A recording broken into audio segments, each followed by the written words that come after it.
Music is a spiritual thing. You don't play with music. If you play with music, you will die young. You see, because when the higher forces give you a gift of music, musicianship, it must be well used for the good of humanity. If you use it for your own self by deceiving people or doing this, you will die young. You see. I not be rubber. I not be yam rubber. Yes. Argument about stealing.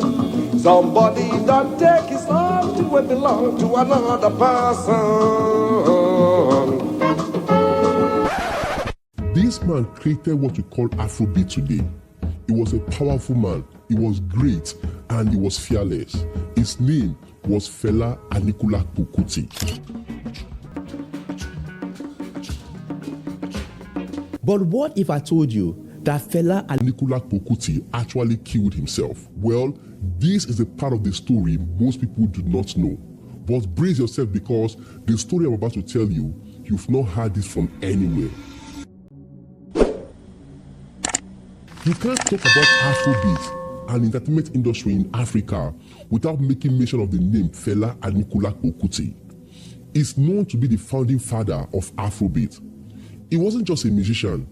He was an activist, educator, and a leader. A man who fought for justice against all odds. A man who was loved and also hated at the same time. A man who became an enemy to the government for speaking the truth against corruption, mental slavery, and many more. But at the same time, this man took his own life. Yes, this is a part of Fela's untold story. In this documentary, I am going to unveil the true Fela, not the stories you might have heard before, but the ones that are hidden from the public. To understand the story of Fela, how he created Afrobeat, and how he took his own life, let's go back to the very beginning.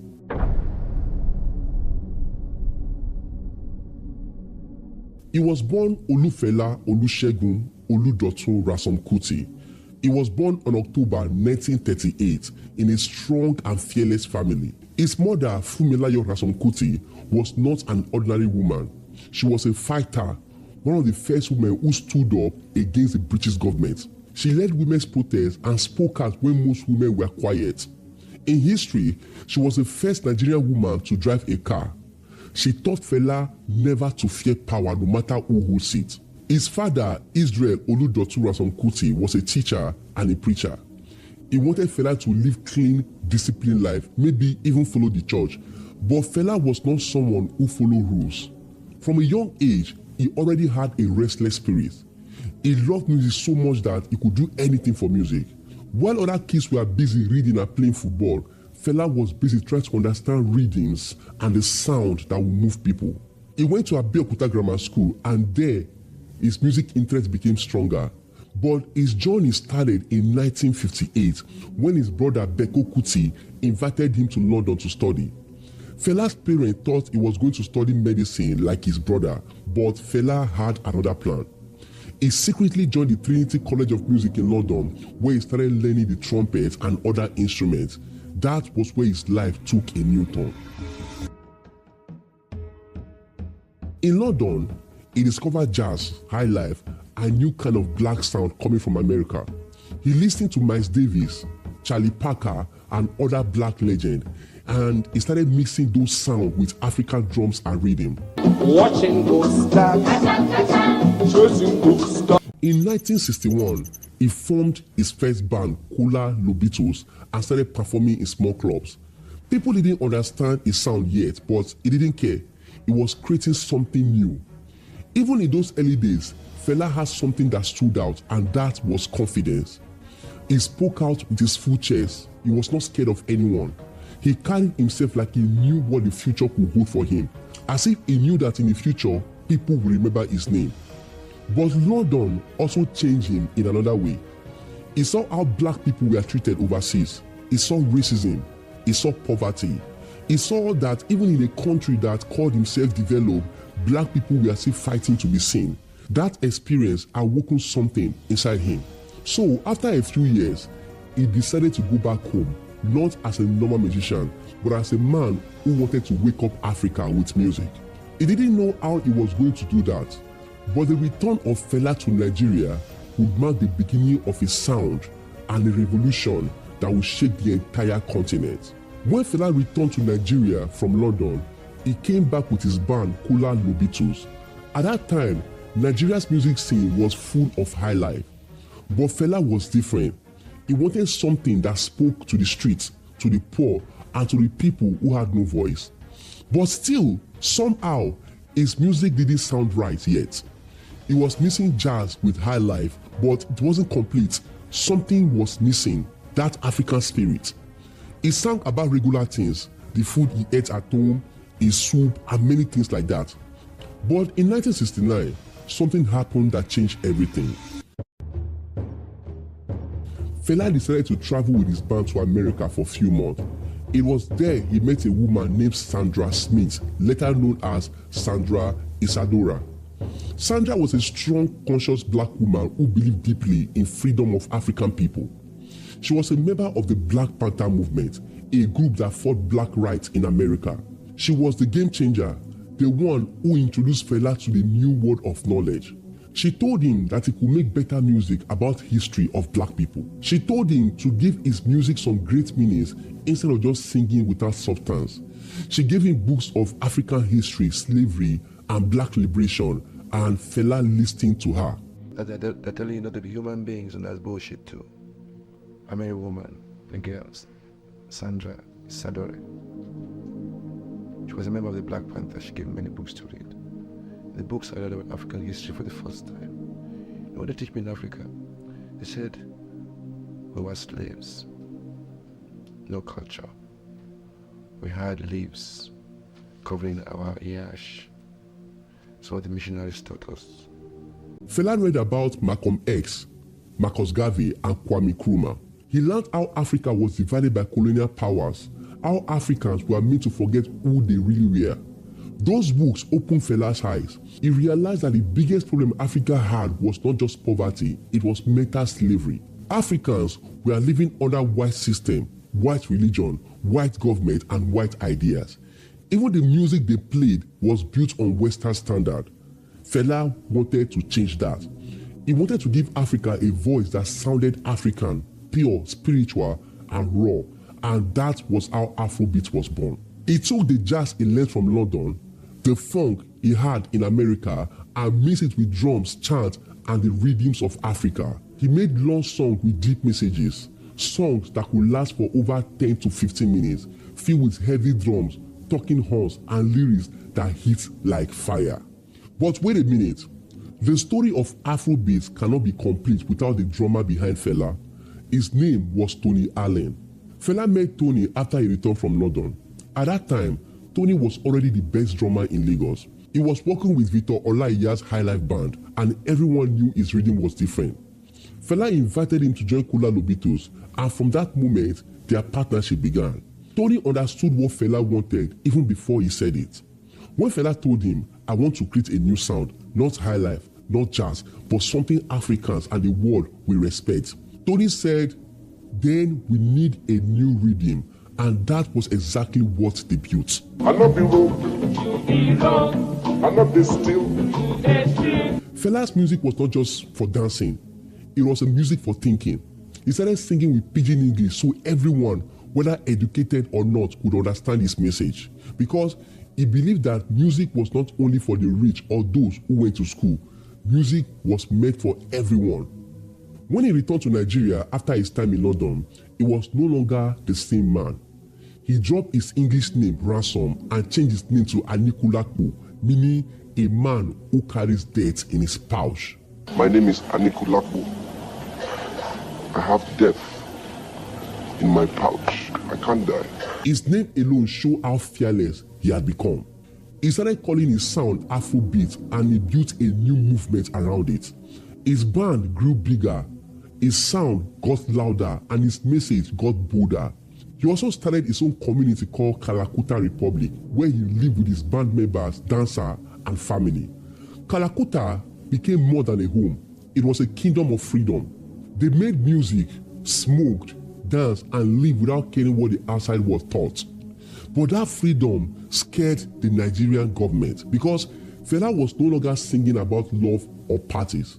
He was calling out corruption, lies, and the wickedness of those in power. He called names, he mocked soldiers, he exposed politicians, and from that point, his life would never be peaceful again. By the mid-1970s, Fela was no longer just a musician. He was now a voice that scared the system. His songs had become a weapon. When he sang, the street listened, the soldiers listened, and the government listened, and none of them liked what they heard. He called out leaders by their name and he said the truth without fear. In 1976, Fela released the most dangerous song ever. That song was Zombie. Attention, big match, slow match, left on, right on. It was one of the boldest and the most dangerous songs, a direct attack on the Nigerian military. In that track, he mocked soldiers, calling them zombies who only obey orders without thinking. The song became so popular across Africa and it embarrassed the Nigerian government. And that is what led to the brutal 1977 Kalakuta raid, where soldiers destroyed his home and threw his mother out of a window. That song made Fela public enemy number one. The Nigerian military government saw him as a threat that had to be crushed. There can never be a military rule in Britain or America. They will not accept it because in their culture, they know that the soldier has its place in the society. Now they bring the same culture to my people, and the soldiers are now ruling many African countries. America and Britain does business with this government, but these governments cannot be legal governments because they are military governments, which they cannot accept in their countries. But Fela didn't care. He kept performing. He kept shouting through his music. He kept turning his trumpet and microphone into a sword. He had built Kalakuta Republic, a big compound in Lagos surrounded by big fences. Inside, his band lived, his dancers lived, and his wives lived. It was more than just a home, it was a symbol of freedom. And that was what the government hated the most. Kalakuta had its own law, its own people, its own flag. Fela said it was a country inside Nigeria. And the Nigerian army didn't like that kind of confidence. Then, the government came up with a dirty plan against Fela and his acclaimed country. That day was the darkest day of his life, and this is where the story is about to take a dark turn.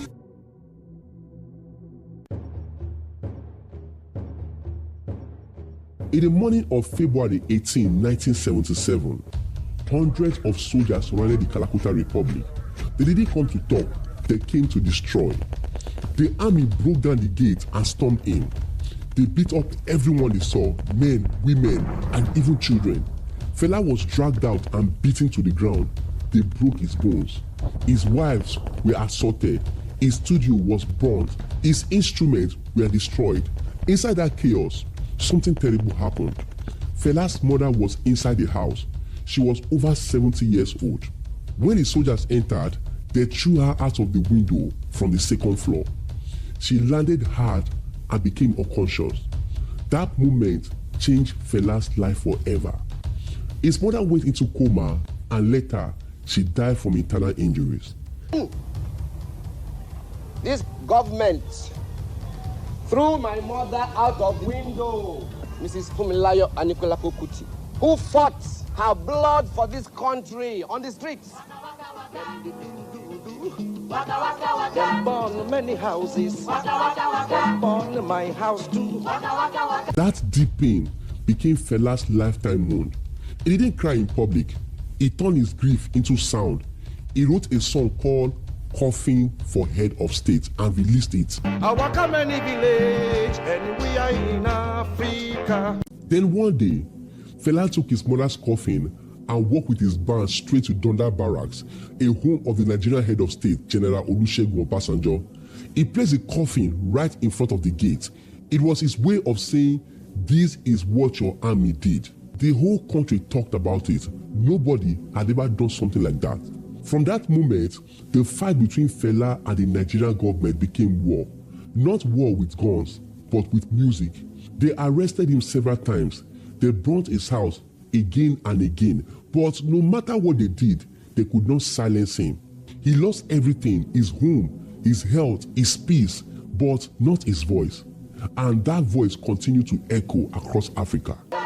Many houses. Burn my house too. Kill my mama. So I carry the coffin. I waka waka waka. And waka waka waka. We go up a lady. We go down barracks. To reach them gate. On February 20, 1978, exactly 1 year after the raid, he gathered 27 women, his dancers, his singers, and band members, and married all of them in one single day. He said it was not just marriage, it was a spiritual union. These were the same women who had suffered with him, who were beaten, arrested, and still stayed. To honor them, he married them. He said they were not just girls in the band anymore, they were his family. The wedding took place right inside the Kalakuta Republic, surrounded by drums, palm wine, laughter, and rebellion. A traditional priest blessed their union, not a pastor, not a judge, because Fela didn't believe in any Western system. Each of the women received a ring, and from that day, they were called Fela's Queen. They dressed alike, danced alike, and followed him everywhere. To the outside world, it looked crazy, but to Fela, it was his way of saying, you destroy my home, but you can't destroy my spirit as he owned my life. After the death of his mother, Fela was never the same again.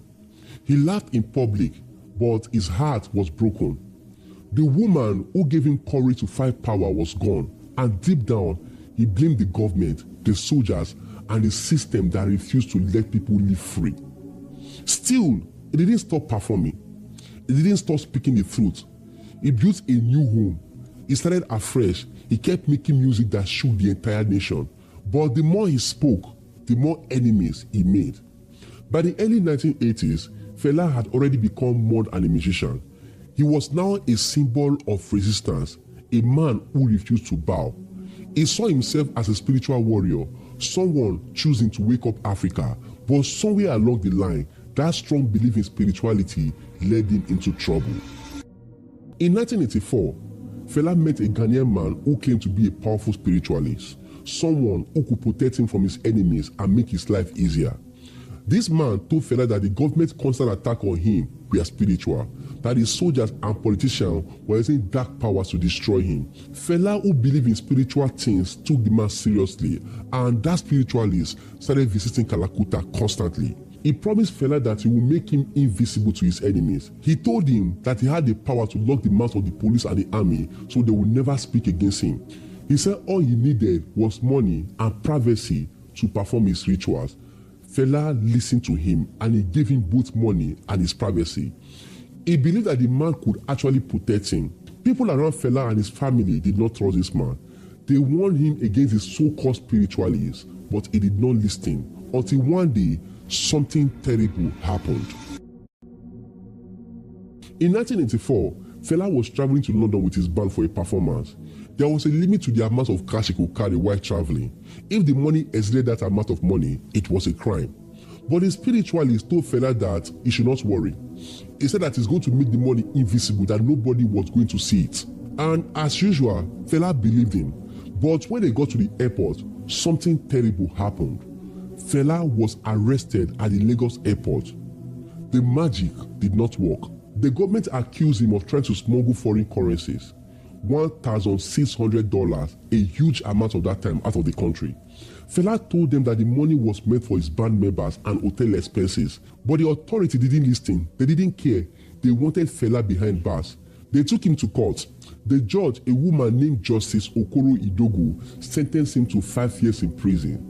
Some people said it was a setup. And guess what happened to the Ghanaian spiritualist?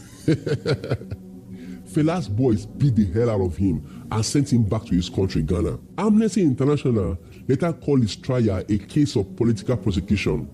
Fela was thrown into Kirikiri maximum security prison, one of the toughest prisons in Nigeria. There, he faced worse conditions, hunger, heat, and humiliation, but he never broke down. He told the inmates his stories. He sang for them. He gave them hope, and even in prison, his spirit was free.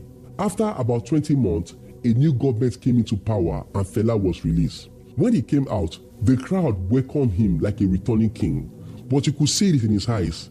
The time he spent in prison had changed him. His body was weaker, his face was thinner, yet the fire still burned in him. Throughout the 1990s, Fela continued performing at his nightclub, The Shrine in Lagos. He still sang about injustice, about Africa, about the truth, but there was something different about him now. His body was failing. Rumors started to spread that Fela was sick. People said it was AIDS, but Fela never believed in the white man's medicine. He said AIDS was a lie created by the Western doctors. He refused to take any hospital treatment. He called it white medicine. Instead, he relied on herbs, fasting, and spiritual cleansing. But his sickness kept hitting him slowly. He became thinner, weaker, yet he still performed. The white people tried to persuade him to take treatment, but he refused. Fela was a very stubborn man. He would stand on stage for hours singing, sweating, and he would still be smoking at the same time. He once said, "Death is not the end, it was only a change." In 1997, his health got worse, and on the 2nd of August 1997, Fela Anikulapo Kuti, the man who carried death in his pouch, finally took his last breath. He died. He was only 58 years old. When Fela died, the whole of Lagos stood still. People could not believe it. Over 1 million people came to the funeral and the traffic stretched for miles. His body was placed in a glass coffin and the crowd followed it through the streets, singing his song, crying and shouting his name. They took him to his home in Ikeja and buried him there. His shrine became quiet for a while, but the spirit of Fela never died. After his death, the truth came out that he died from AIDS-related complications. Now, this is why I said he killed himself. If only he was open-minded, if only he allowed the Western treatment, he might still be alive today. Maybe. Fela was wise, courageous, and a freedom fighter, but he lacked the knowledge to know that his life was more important than his beliefs. His ignorance and stubbornness was as loud as his fame. His sons, Fela Kuti and Shane Kuti, carried on with his music. His old club, the New African Shrine, still plays his song every night. His face is painted on walls across Lagos. His message lives in every protest, every drum beat, every song that speaks against injustice in Africa. Fela didn't just create Afrobeats. He created a new way of thinking. He showed that one man can fight the system without nothing but truth, courage, and music. He was stubborn, he was wild, he was fearless, and even in death, he refused to be forgotten. I see Africans today, what we do is just we suffer, we smile, you know.